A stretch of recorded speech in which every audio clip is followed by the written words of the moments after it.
नमस्कार दोस्तों, 25 जुलाई 2021 के daily news analysis current affairs discussion में आपका स्वागत है। देखते हैं आज कौन कौन सी इंपॉर्टेंट न्यूज है।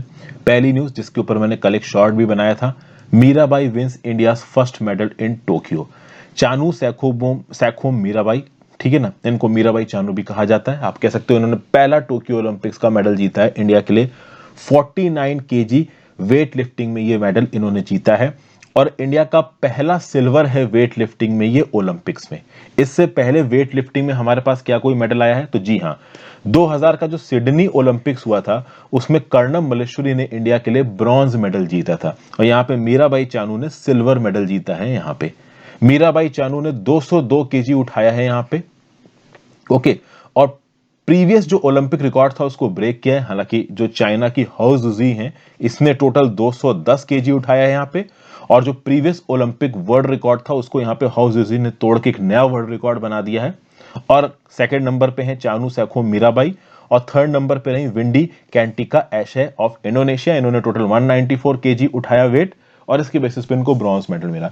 एक बात याद रखिएगा, जो पीसीएस में वन लाइनर टाइप के सवाल आते हैं एसएससी जैसे एग्जामों में, वहां पे ये पूछा जा सकता है कि चानू सैखोम मीराबाई ने टोटल कितना वजन उठाया था, तो 202 किलो उठाया था। इस बात को याद रखिएगा।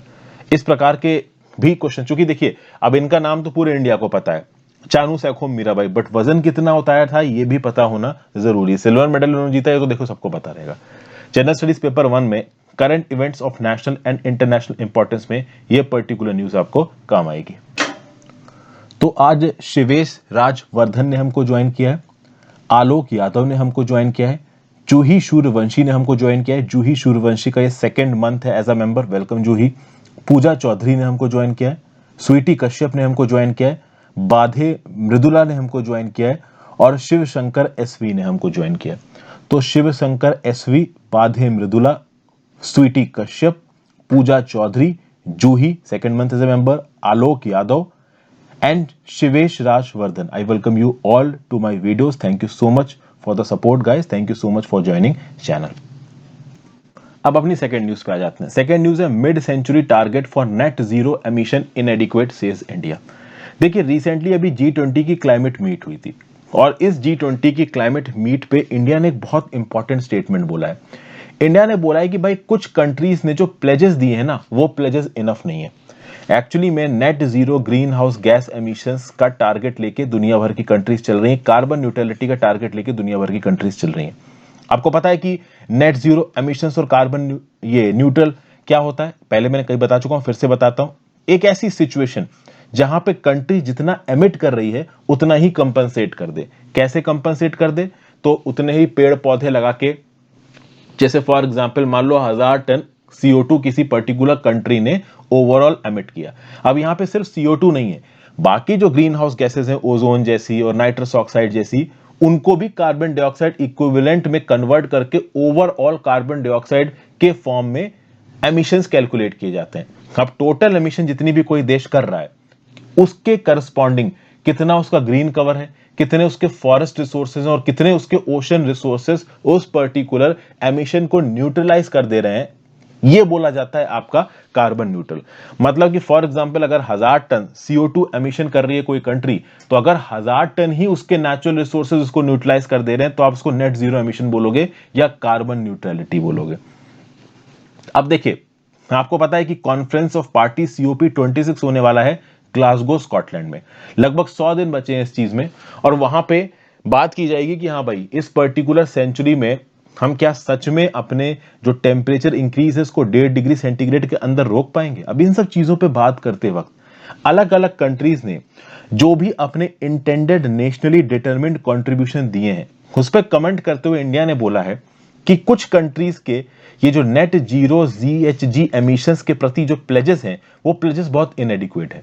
कुछ कंट्रीज ने बोला है कि हम इस 2050 तक या 2060 तक कार्बन न्यूट्रल होंगे, जबकि ऐसा सही नहीं है।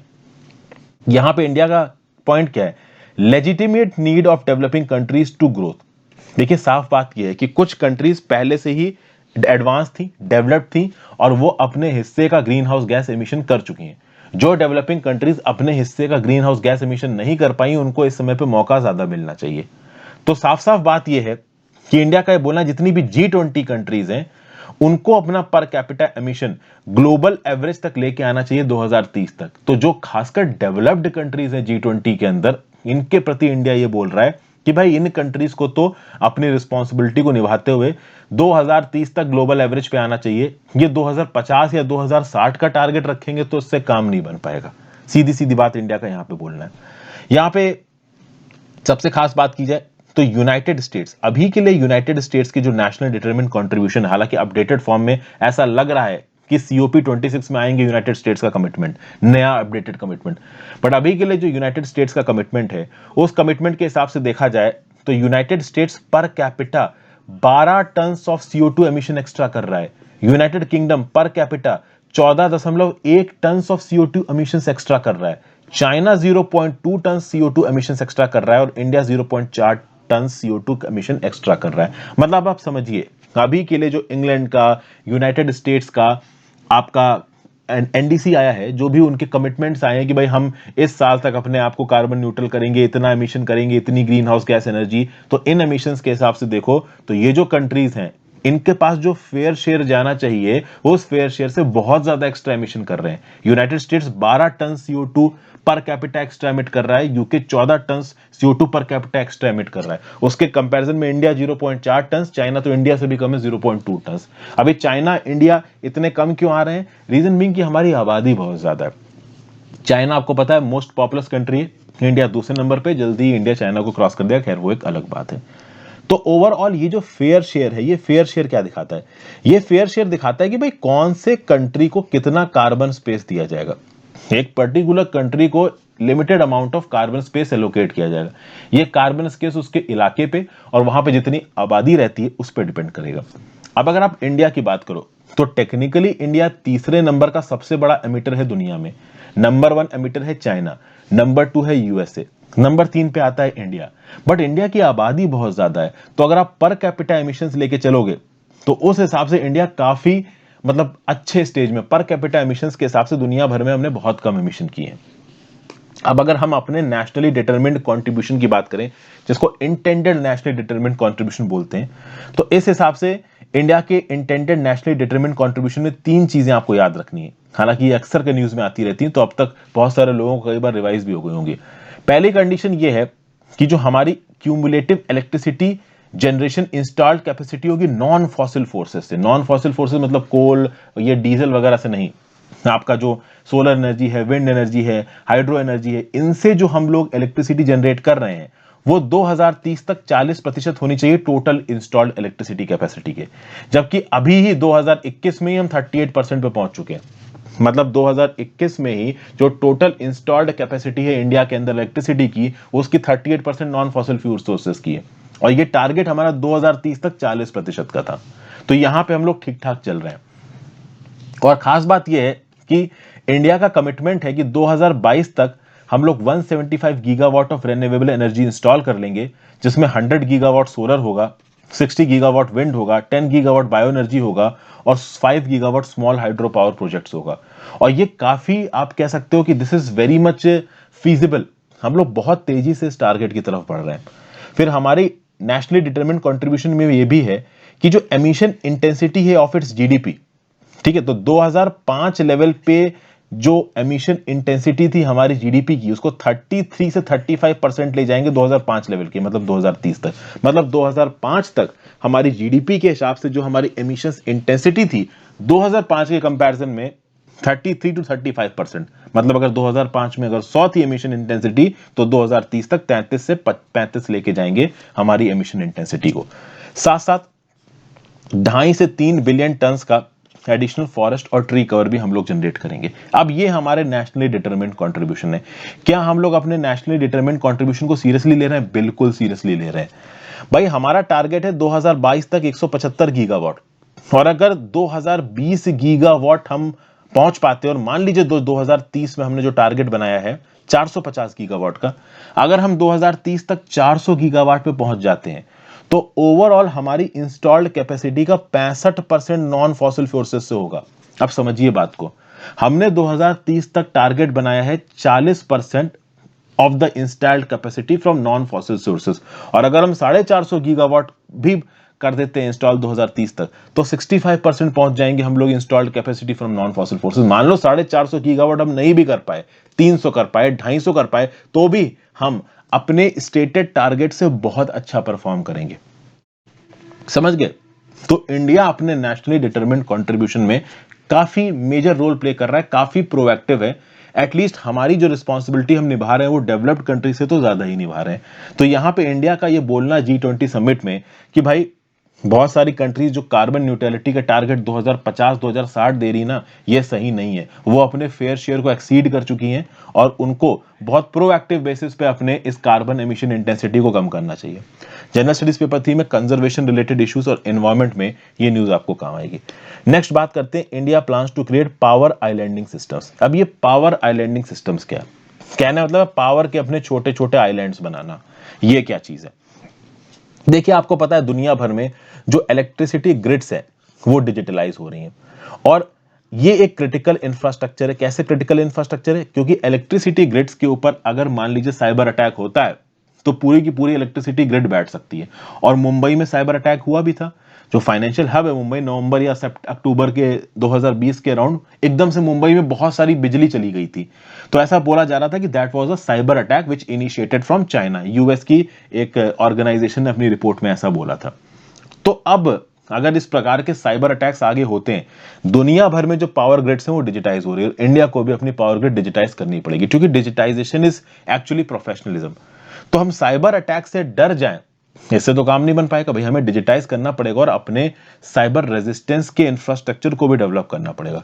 लेकिन at the same point of time हमको कुछ ऐसे अल्टरनेटिव अरेंजमेंट्स भी बनाने पड़ेंगे कि मान लो हमारे क्रिटिकल इंफ्रास्ट्रक्चर के ऊपर एक साइबर अटैक हो भी जाता है तो हम उसको कैसे टैकल करेंगे। आप समझिए बात को। यहां पे बात की जा रही है पावर आइलैंडिंग की। पावर आइलैंडिंग में क्या होगा? पावर आइलैंडिंग में होगा ये कि भाई जो जनरेशन कैपेसिटी है और जो की आप कह सकते हो कि इंडस्ट्रियल सिस्टम्स है, जैसे फॉर एग्जांपल मान लीजिए मुंबई में बड़े बड़े जो इंडस्ट्रियल कॉम्प्लेक्सेस हैं, मुंबई का एयरपोर्ट मान लीजिए, मुंबई का रेलवे स्टेशन मान लीजिए, अब ये क्रिटिकल इंफ्रास्ट्रक्चर की कैटेगरी में आता है। अब मुंबई की सेंट्रल ग्रिड के ऊपर मान लो साइबर अटैक हो जाता है। अब ये मुंबई की सेंट्रल ग्रिड है, यहां से सबके पास आपकी इलेक्ट्रिसिटी जा रही है, ठीक है। अब ये सेंट्रल ग्रिड को कोई साइबर अटैक डिसफंक्शनल कर देता है, तो इसका क्या मतलब है?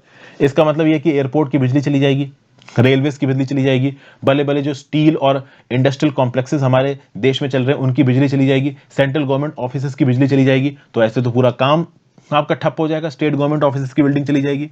तो commercial complexes, airport, shopping mall, hospitals, अब हॉस्पिटल में तो इंसान का इलाज चल रहा है ना, बिजली चलेगी कैसे काम चलेगा? Defence units, railway station. तो ऐसे केसेस में यहां पे पावर आइलैंडिंग में क्या किया जाएगा? तो यहां पे रेजी पिल्लई साहब ने बोला है, ये प्रेसिडेंट है इंडिया स्मार्ट ग्रिड फोरम के, कि स्मार्ट माइक्रो ग्रिड्स बनाओ। अब ये स्मार्ट माइक्रो ग्रिड क्या है? देखिए, स्मार्ट माइक्रो ग्रिड में रूफटॉप सोलर पावर और बैटरी का भी इस्तेमाल किया जा सकता है, डीजल इंजन्स का भी इस्तेमाल किया जा सकता है, जनरेटर सेट्स का भी इस्तेमाल किया जा सकता है। और एक्चुअली में यही हुआ था जब मुंबई पे अभी रिसेंटली ये साइबर अटैक हुआ था, तो एयरपोर्ट वगैरह पे डीजल जनरेटर सेट्स ही आपके प्ले में आ गए थे। लेकिन ऐसा किया जा सकता है कि जो गवर्नमेंट बिल्डिंग्स हैं, जो एयरपोर्ट्स हैं, जो हॉस्पिटल्स हैं, इनके ऊपर आप रूफटॉप सोलर पावर बना सकते हो। तो इससे होगा क्या? मान लीजिए सेंट्रल ग्रिड है, तो इस सेंट्रल ग्रिड के साथ एक हॉस्पिटल जुड़ा हुआ है, एक रेलवे जुड़ा हुआ है, एक एयरपोर्ट जुड़ा हुआ है। अब इस एयरपोर्ट में आपने पहले से एक माइक्रो ग्रिड को डेवलप कर रखा है, हॉस्पिटल में माइक्रो ग्रिड को डेवलप कर रखा है, रेलवेज में माइक्रो ग्रिड को डेवलप कर रखा है। माइक्रो ग्रिड में आपने बहुत सारे जनरेटर सेट्स लगा रखे हैं, आपने सोलर टॉप आप कह सकते हो पैनल्स लगा रखे हैं, बैटरीज लगा रखी हैं जिसमें सोलर एनर्जी केमिकल फॉर्म में सेव हो रही है। तो कल की डेट में ये जो सेंट्रलाइज्ड ग्रिड मान लीजिए फेल हो भी जाता है, तो ये कनेक्शंस अगर टूट भी जाते हैं तो भी एयरपोर्ट, हॉस्पिटल, रेलवेज, इन सब क्रिटिकल इंफ्रास्ट्रक्चर में बिजली आती रहेगी। समझ गया आप बात को? वो बिजली किससे आती रहेगी? तो सोलर पावर से आती रहेगी, अपने अलग जनरेटिंग सेट से आती रहेगी। हो सकता है स्मॉल बेसिस पे कैप्टिव पावर प्लांट वहां पे लगा दिया जाए। तो ये जो सेंट्रलाइज्ड ग्रिड के ऊपर जो साइबर अटैक होगा ना, ये ओवरऑल हमारे इंफ्रास्ट्रक्चर को नहीं तोड़ पाएगा। हमारे काम करने का जो स्पेस है, इलेक्ट्रिसिटी के ऊपर जो डिपेंडेंस है, वो पूरी तरीके से गायब नहीं होगी। तो ये इसको बोला जाता है आपका पावर आइलैंडिंग। मतलब छोटे छोटे आइलैंड्स बना दिए आपने इलेक्ट्रिसिटी के। तो मान लो सेंट्रलाइज जो सोर्स था इलेक्ट्रिसिटी का वो फेल भी हो जाता है, तो ये छोटे छोटे आइलैंड्स अपनी इलेक्ट्रिसिटी बना के जो भी इनका क्रिटिकल इंफ्रास्ट्रक्चर है उसको चलाती रहेगी। और ये बहुत जरूरी है, आगे आने वाले समय में इस तरीके के साइबर अटैक्स और बढ़ेंगे, इस प्रकार के पावर आइलैंडिंग सिस्टम्स काफी यूजफुल हो सकते हैं। जनरल स्टडीज पेपर 2 में इंफ्रास्ट्रक्चर एनर्जी में और government policies and interventions for development in various sectors and issues में ये पर्टिकुलर न्यूज आपको काम आएगी। नेक्स्ट बात करते हैं NITI Aayog and IEA launches renewable integration in India 2021। देखिए एक ज्वाइंट रिपोर्ट रिलीज की गई है नीति आयोग के द्वारा और इंटरनेशनल एनर्जी एजेंसी के द्वारा, आईईए के द्वारा। रिपोर्ट का नाम है रिन्यूएबल्स इंटीग्रेशन इन इंडिया 2021। इस ज्वाइंट रिपोर्ट के अंदर क्या बताया जा रहा है, इंडिया के क्लीन एनर्जी ट्रांजिशन एजेंडा को इंप्रूव करने के स्टेप्स, अच्छे से इंप्लीमेंट करने के स्टेप्स दिए जा रहे हैं। अलग अलग स्टेट्स को इस रिपोर्ट में यूजफुल सजेशंस दिए गए कि कैसे वो अपने कन्वेंशनल पावर ग्रिड में रिन्यूएबल एनर्जी को भी इंटीग्रेट कर सकते हैं। अभी देखिए 3 अलग अलग स्टेट्स में वर्कशॉप्स चलाई गई हैं, जैसे महाराष्ट्र हो गया, कर्नाटका हो गया, गुजरात हो गया। और महाराष्ट्र, कर्नाटका, गुजरात, यहां पे रिन्यूएबल पावर का जो आप कह सकते हैं स्कोप है वो काफी ज्यादा है, काफी अच्छा है। तो अब आप समझिए यहां पे कि भाई कल की डेट में महाराष्ट्र, कर्नाटका और गुजरात में कन्वेंशनल पावर के साथ साथ रिन्यूएबल पावर को किस प्रकार से एसिमिलेट किया जाएगा, इसके प्रॉपर यहां पे कुछ तरीके दिए हुए हैं इस पर्टिकुलर रिपोर्ट में, कुछ प्रॉपर मॉडल्स दिए हुए हैं आईईए के द्वारा। तो ये बहुत पॉसिबल है कि इन मॉडल्स का इस्तेमाल करके इफेक्टिवली इंडिया 2022 तक अपने 175 गीगावाट के टारगेट को और 2030 तक अपने 450 गीगावाट के टारगेट को मीट कर सकता है, बशर्ते प्रॉपर प्लानिंग हो, रेगुलेटरी पॉलिसी और इंस्टीट्यूशनल सपोर्ट हो। ठीक है, तो ये सब चीजें यहां पे बताई जा रही हैं। प्लस ये भी बोला जा रहा है, कुछ और चीजें भी यहां पे बताई गई, जैसे फॉर एग्जांपल रिन्यूएबल एनर्जी के पावर यूटिलाइजेशन को मैक्सिमाइज करने के लिए ज्यादातर एग्रीकल्चर की फील्ड में जो काम होता है ना, उसके लोड को 70 से 80% डे में शिफ्ट करो। क्या लॉजिक इसका? लॉजिक ये है कि मान लीजिए अभी जब एग्रीकल्चरल सीजन चलता है तो उसमें जो खेतों की सिंचाई गुड़ाई होती है वो केवल दिन में नहीं रात में भी कंटिन्यू रहती है। एग्रीकल्चरल सीजन हमारे रूरल इलाकों में 24/7 वहां पे काम चलता रहता है। ऐसा नहीं कि फिर किसान शाम को जाके सो रहे हैं। तो अगर 70 से 80% काम एग्रीकल्चर का दिन में कर लिया जाए तो दिन में क्या होगा भाई, सोलर एनर्जी होगी। उस सोलर एनर्जी से आप सोलर पंप चला सकते हो, तो आपको कन्वेंशनल इलेक्ट्रिसिटी की जरूरत कम पड़ेगी। फिर वो इंडस्ट्रियल कंज्यूमर्स जो कि ग्रिड से बल्क में इलेक्ट्रिसिटी खरीदते हैं, तो अगर एक इंडस्ट्रियल कस्टमर रिन्यूएबल एनर्जी ज्यादा खरीद रहा है तो उसको सरकार की तरफ से कुछ एक्स्ट्रा इंसेंटिव्स दिए जाएं, ग्रीन एनर्जी ट्रेडिंग को बढ़ावा दिया जाए। तो कोल से पैदा होने वाली इलेक्ट्रिसिटी के रिस्पेक्ट में अगर सोलर एनर्जी से पैदा होने वाली इलेक्ट्रिसिटी को कोई इंडस्ट्रियल कंज्यूमर खरीद रहा है, उसको सरकार की तरफ से कुछ एक्स्ट्रा इंसेंटिव्स मिले, तो फिर वो रिन्यूएबल एनर्जी ही खरीदेगा। इस प्रकार की चीजों को इस रिपोर्ट में पॉइंट आउट किया गया है। आर्टिफिशियल इंटेलिजेंस का इस्तेमाल करना, स्मार्ट ग्रिड इंटरवेंशन करना, ये सब चीजें यहां पे बताई गई हैं। पुराने रेगुलेशंस को रिवाइज करने की बात की जा रही है। जो रेगुलेटरी कमीशन है, जैसे कि सेंट्रल इलेक्ट्रिसिटी रेगुलेटरी कमीशन हो गया, स्टेट इलेक्ट्रिसिटी रेगुलेटरी कमीशन हो गया, इनका प्रोएक्टिव इन्वॉल्वमेंट, जगह जगह पे स्मार्ट मीटर लगाना, time of the day tariff को नोट करना, डिमांड रिस्पांस प्रोग्राम को एसेस करना, किस समय पे कितनी डिमांड है, कितनी सप्लाई है। तो इन सारे फैक्टर्स को कंबाइन करके जब आप इंप्लीमेंट करोगे तो उस इंप्लीमेंटेशन से रिलेटेड बहुत सारे एडवाइसेस इस particular renewable integration in India 2020 report में दिए गए हैं, 2021 रिपोर्ट में। General studies paper 2 international reports और इंपॉर्टेंट इंटरनेशनल इंस्टीट्यूशंस, और जनरल स्टडीज पेपर 3 में कंजर्वेशन रिलेटेड इश्यूज में पर्टिकुलर न्यूज आपको काम आएगी। नेक्स्ट है भैया article, Philippines approves genetically modified golden rice. भाई देखिए फिलीपींस पहली कंट्री बन गई है दुनिया में जिसने commercial production of genetically modified golden rice को यहां पे अप्रूवल दे दिया। अब जेनेटिकली मॉडिफाइड क्रॉप्स के ऊपर दुनिया भर में इतना फोकस जा क्यों रहा है, रीजन क्या है? देखिए राइस हो गया, व्हीट हो गया, सोयाबीन्स हो गया, फ्रूट्स हो गए, वेजिटेबल्स हो गए, जब नेचुरल कन्वेंशनल तरीके से आप इनका एग्रीकल्चर करते हो ना, तो प्रोडक्टिविटी उतनी ज्यादा हो नहीं पाती है। ये एनर्जी भी खाते हैं, रिसोर्सेज भी खाते हैं। रिसोर्सेज कैसे? तो ज्यादा पेस्टिसाइड, ज्यादा इंसेक्टिसाइड, ये सब चीजें आपको डालनी पड़ती हैं। प्लस कन्वेंशनल जो राइस वगैरह पैदा होता है ना, उसमें कुछ प्रॉब्लम्स होती हैं। जैसे फॉर एग्जांपल राइस में अगर बीटा कैरोटीन का कंटेंट हो तो बड़ी अच्छी बात है, लेकिन प्रॉब्लम यह है कि जो कन्वेंशनल राइस उगाया जाता है, जो ऑर्डिनरी राइस उगाया जाता है, उसमें बीटा कैरोटीन राइस के प्लांट में तो होता है बट ग्रेन में नहीं होता है। और आप राइस का ग्रेन खाते हो, तो प्लांट में बीटा कैरोटीन होने से फायदा क्या, जब तक वो ग्रेन में नहीं पहुंचा। गोल्डन राइस इस प्रकार की प्रॉब्लम को सॉल्व कर रहा है। गोल्डन राइस बीटा कैरोटीन को ग्रेन में ही पैदा करता है, तो जब आप वो ग्रेन खाओगे तो आपके अंदर वो बीटा कैरोटीन जाएगा, और इस बीटा कैरोटीन में होता है विटामिन ए। तब फिलीपींस की सरकार ने डिसीजन इसलिए लिया है क्योंकि वो चाइल्डहुड ब्लाइंडनेस को काउंटर करना चाहते हैं। डेवलपिंग वर्ल्ड में बहुत सारी लाइफ्स इससे बच सकती हैं, और डेफिनेटली अगर फिलीपींस ने इसको अप्रूवल दे दिया है तो आगे आने वाले समय में और देश की सरकारें भी इसको अप्रूवल देंगी। इंटरनेशनल राइस रिसर्च इंस्टीट्यूट, जो IRRI है, ये बहुत लंबे समय से department of agriculture Philippine rice research institute के साथ इस गोल्डन राइस को बनाने के लिए शोध कर रहा है। लगभग 2 डेकेड्स बीत चुके हैं इस पर्टिकुलर गोल्डन राइस को बनाने में। ये जो गोल्डन राइस है ना, इसका ब्राइट येलो कलर होगा इसका, ठीक है। और ये जेनेटिकली मॉडिफाइड राइस हो सकता है सिर्फ फिलीपींस में नहीं, आसपास की और जो साउथ ईस्ट एशियन रीजन की कंट्रीज है ना, जैसे कि आपका इंडोनेशिया हो गया, मलेशिया हो गया, वियतनाम हो गया, यहां पे भी बिकता हुआ जल्दी आपको नजर आए। लेकिन अभी इसको एक छोटे लेवल पे इंप्लीमेंट किया जा रहा है। इन गोल्डन राइस सीड्स को लिमिटेड लेवल पे कुछ स्पेसिफिक प्रोविंसेस में बांटा जा रहा है उगाए जाने के लिए। हो सकता है सरकार और क्वालिटी चेक्स करना चाहती है कि भाई कुछ जगहों पे इंप्लीमेंट करके इसके साइड इफेक्ट्स को सरकार देखना चाहती है। तो अभी भी ओवरऑल एक बड़े लेवल पे लोगों के बाउल तक ये राइस पहुंचे, इसमें थोड़ा समय लगने वाला है। खास बात इस गोल्डन राइस के प्लांट का यह है कि बीटा कैरोटीन ग्रेन में है, मतलब जो चावल के दाने हैं उसमें आपको बीटा कैरोटीन मिलेगा, और उसमें मिलता है विटामिन ए। और विटामिन ए के बारे में तो आप बचपन से ही पढ़ते होंगे।